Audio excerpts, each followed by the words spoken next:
Good morning, children. In continuation of chapter Physical Quantities and Measurement, today we will discuss measuring the volume of liquids and measuring the volume of irregular solid.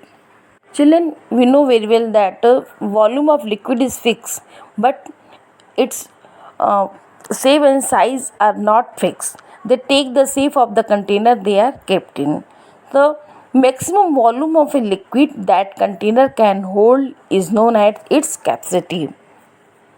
The capacity has the same unit as that of volume. So 1 liter is equal to 1000 milliliter or 1000 cubic centimeter, or we can say 1 milliliter is equal to 1 cubic centimeter. The volume of liquid is usually measured by measuring cans of different shapes and size. Here we will discuss two types of measuring cans. First one, conical measuring cans, and second one, cylindrical measuring cans. Conical measuring cans are used to measure liquids such as kerosene and petrol, whereas cylindrical measuring can with the long handles are commonly used to measure milk and edible oil. Measuring can used for the commercial purpose have the fixed capacities. They cannot be used to measure smaller volume than the specified value.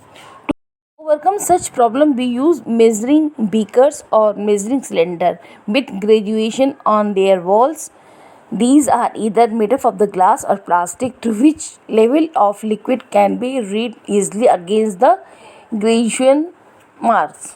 Now here we solve the numerical problem. Example 4. A coidal vessel has length 30 cm, breadth 25 cm and height 20 cm. Calculate its volume in ml and liter. First of all, you know very well, volume is equal to vessel is equal to length, breadth into height. Okay. Now after calculation we get 15,000 cubic centimeter. Now children, we will know very well 1 cubic centimeter is equal to 1 ml. So in this way we convert 15,000 cubic centimeter divided by 1000 and it convert to 15 liter.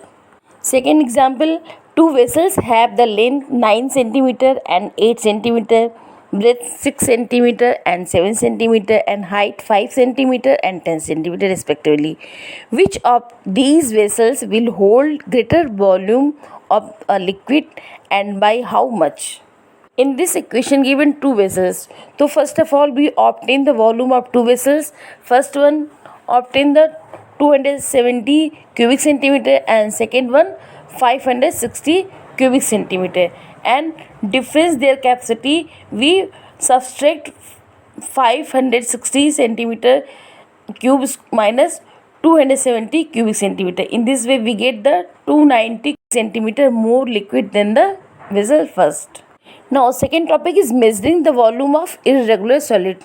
Children, you know very well we obtain volume of regular solid by using formula volume is equal to length, breadth and height. But in case of irregular solid like a stone or metal key etc., we cannot possible to measure the volume of such solid by using the formula. So like this solid irregular volume can be measured indirectly by using the measuring cylinder. In activity 2 shows that the volume of irregular shaped stone measured. So first one, for this you take a beaker filled with the water. Okay. Now tie a string around the stone and lower it into the cylindrical without touching the wall until it is completely immersed in water. The level of water in the cylindrical rise as the stone is immersed in it. Read the level of the water again and calculate initial reading of the water and final reading of the water and subtract both. In this way we can calculate the volume of irregular solid with the help of measuring cylinder. Children, on page number 8 given the check your progress exercise. Children, you try to solve yourself. Children, hope you all two topics are clear. Measuring the volume of liquid and measuring the volume of irregular solid. If you have any problem you can ask. Okay, thank you.